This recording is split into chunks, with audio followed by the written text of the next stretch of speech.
അങ്ങനെ ആള് തഗ്ഗൊക്കെ കാണിച്ചു വന്നു. പക്ഷേ ബിഗ് ബോസ് ജാസ്മിൻ്റെ ഫാദറിന് വാണിംഗ് കൊടുത്തിരിക്കുകയാണ്. വേറൊന്നുമല്ല, അവിടെ ലൈക്ക് സായിയോടും മറ്റാൾക്കാരോടൊക്കെ ലൈക്ക് അപ്സര ഇങ്ങനെ ജാസ്മിൻ അപ്സരയെ തല്ലി എന്നുള്ളൊരു സംഭവത്തിൻ്റെ വിവാദത്തിനെ കുറിച്ച് സോഷ്യൽ മീഡിയയിൽ ഇങ്ങനെ വന്നിട്ടുണ്ടെന്നുള്ളൊരു കാര്യത്തെ പറ്റിയിട്ടൊക്കെ സംസാരിച്ചുകൊണ്ടിരുന്നപ്പോൾ നൈസായിട്ട് ഇതൊരു വലിയൊരു ഷോ ആണ്. ഓക്കെ, അപ്പോൾ people will talk like anything.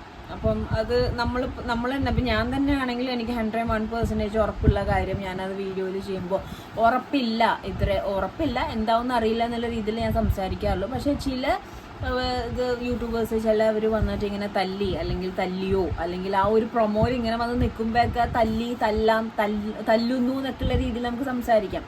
After all ഇത് സോഷ്യൽ മീഡിയ ആണ്.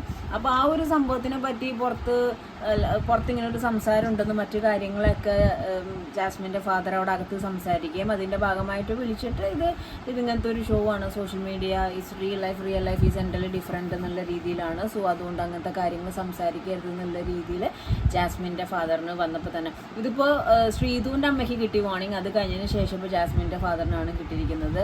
വാണിംഗ് വിളിച്ചു കഴിഞ്ഞപ്പോൾ ഞാൻ വേറെ പലതും ആണ് വിചാരിച്ചത്. പക്ഷേ നമ്മുടെ സായി വന്നിട്ട് കഥകൾ പറഞ്ഞ പോലെ തന്നെ ഇങ്ങനെ ഒരു വിവാദം പുറത്ത് നടക്കുന്നുണ്ടെന്നുള്ള രീതിയിൽ അവർ ഡിസ്കസ് ചെയ്തപ്പോൾ ബിഗ് ബോസിന് വേറെ നിവർത്തില്ല, പുള്ളി വിളിച്ച് വാണിംഗ് കൊടുത്തു.